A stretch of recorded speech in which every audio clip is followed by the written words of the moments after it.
So, we've done quite a few examples of hypothesis testing with discrete variables. 2 more to go, I reckon. This one's called number 3, and it's about drawing pins.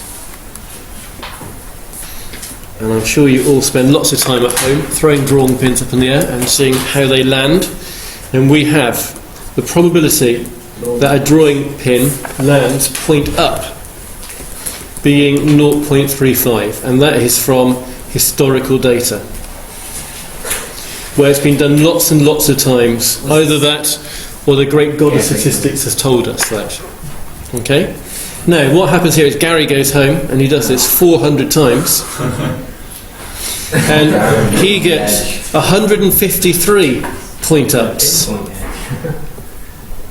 And what we want to know is, well, if we work this out, first of all, 153 out of 400, if we work that out, right, should have a calculator somewhere, because I don't want to embarrass myself and do that in my head.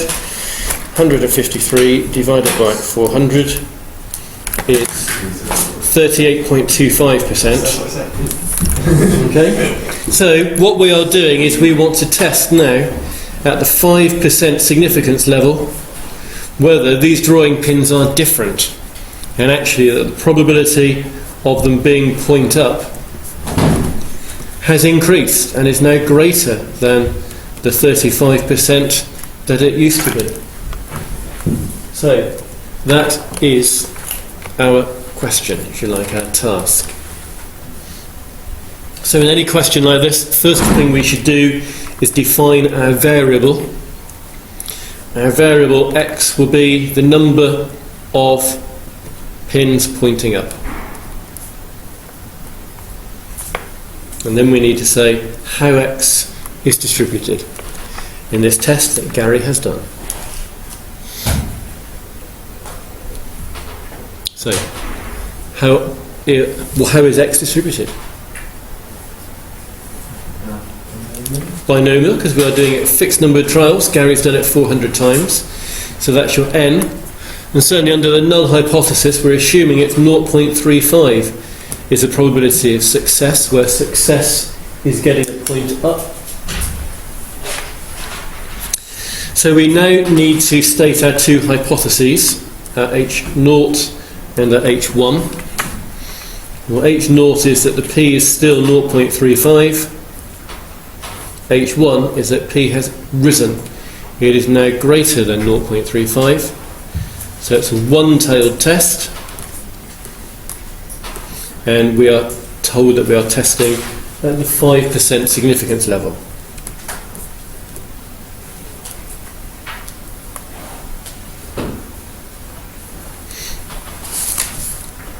So, how are we going to come to the conclusion?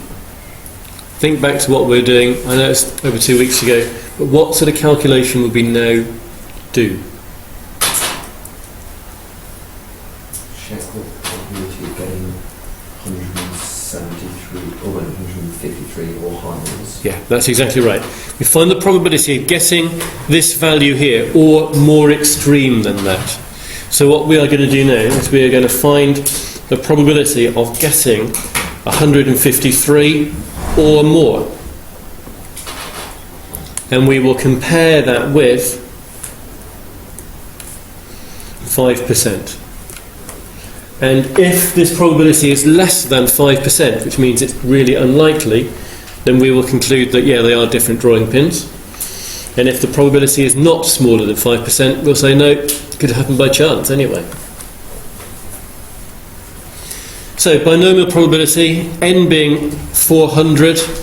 Now, you can these days, I know, go to your graphics calculators and just type it in and get the answer out. It looks like what somebody's doing. But in the exam, they'll probably still expect you to do an approximation. So, x was binomial, but we can approximate the binomial NP with a normal. What will the parameters be over here then? Yep. As long as the conditions are met. Well, the conditions are met here, easily. So, we will be dealing here, then x will be normal, NP is 400 times by 0.35, which is 140. And NPQ is 400 times by 0.35 times by 1 minus 0.35, which I've got here is 91. That's the variance. So, what probability am I interested in? Good, you've remembered the continuity correction, yeah, okay. We had here that if x was using the binomial distribution, we wanted greater than or equal to 153. But because we are using the normal distribution and we want to include 153, we've got to use the continuity correction and drop down to 152.5. Remember, that continuity correction is there because we've gone from a continuous from a discrete one to a continuous one. Okay. Why don't we like that probability as it's written at the moment? It's a greater than, so we turn it round so it's a less than.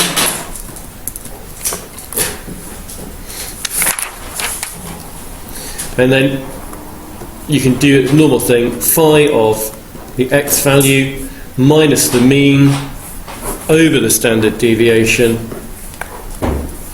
And I'll tell you that phi, the thing they were phi-ing is 1.310. And if I've got the right number here, phi of 1.3 is 0.9049. Take that away from 1, you get 0.0951. What's that as a percentage? 9.51. Yeah, 9.5%, 9.51%. So there's a 9.5% chance, if the drawing pins have not changed, getting this result. So as that probability is not smaller than 5%, what conclusion do we come to? Accept the null hypothesis. That's exactly right, yeah. We accept the null hypothesis that P still remains at 0.35. There's no evidence to suggest anything has changed. So Gary can be very relieved that his drawing pins are from the same population of drawing pins, and he need not have sleepless nights. Okay, here we go. This is to do with an accident black spot. So in our location we could be talking about the A38 at Cross, something like that, where the accidents happen on average at a rate of, and as soon as you see rate of, you should be thinking Poisson, at a rate of 6 a month. So there you are, happening at a fixed rate over a period of time. Some new signage goes up, new signage is put in place, and in the following month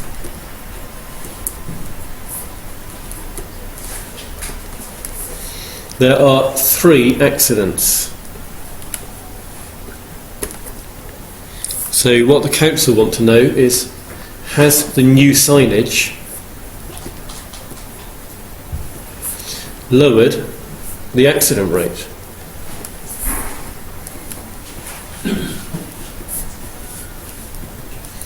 And just before we go any further, gut feeling, yes or no?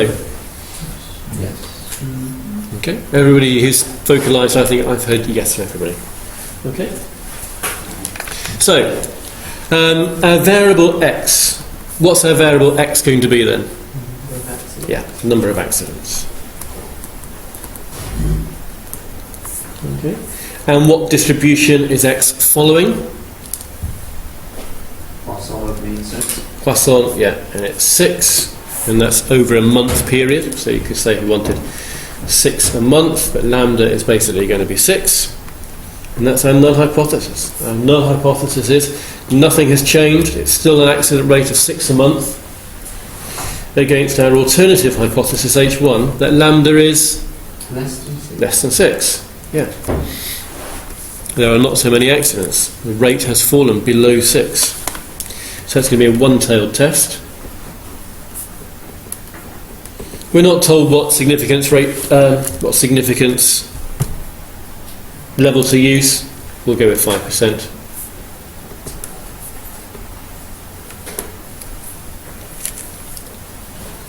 So, what do I do now? What calculation then do I do?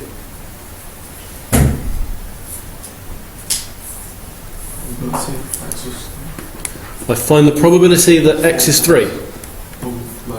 Yeah, x is 3 or more extreme than 3, which here is even lower than 3.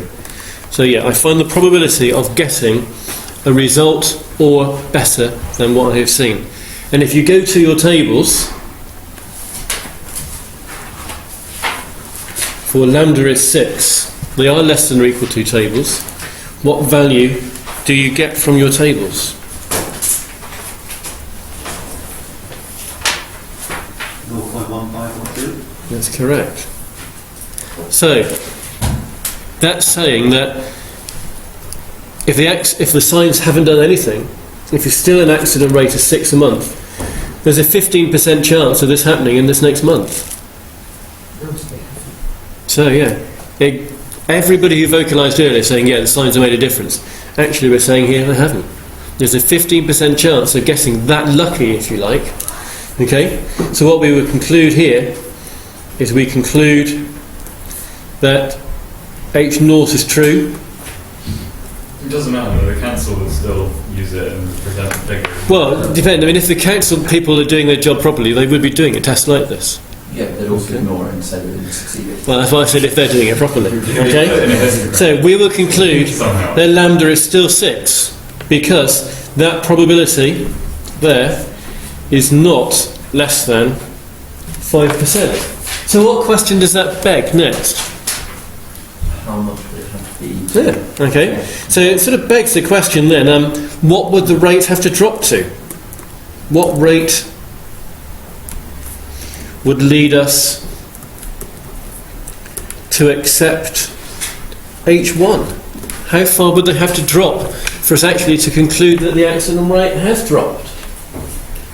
So how are you going to do that? What are you looking for now? Looking at lambda 6 with first being below 5%. Yeah. So you want to find a probability less than 0.05 in the tables. And you're still using the lambda equals 6 one. Now what is the biggest probability smaller than 5% in those tables? And x is 1. X is less than or equal to, because the less than or equal to tables gives you what probability? 0.0174. Yeah, that's right. Okay. And for comparison, the x is 2 I have down here is 0.0620, which isn't far off 5%, but if we're saying 5%, then we actually go down to here. So it doesn't matter actually if we say we're doing it at 5% significance level or even a 2% significance level, until you got down to just 1 or 0 accidents a month, you would say the signs have had no effect. So yeah, you would need, just to conclude this then, we would need to observe 0 or 1 accident to conclude the signs have helped, or the signs have reduced the rate, the signage has been good, effectively. So yeah, because you had quite a small lambda value to start with, you really are looking for a very, very, for you, significant fall. That's not in the statistical sense, but in the general public's view and in your view, you've actually got to get down to 1 to see that it actually has made a difference.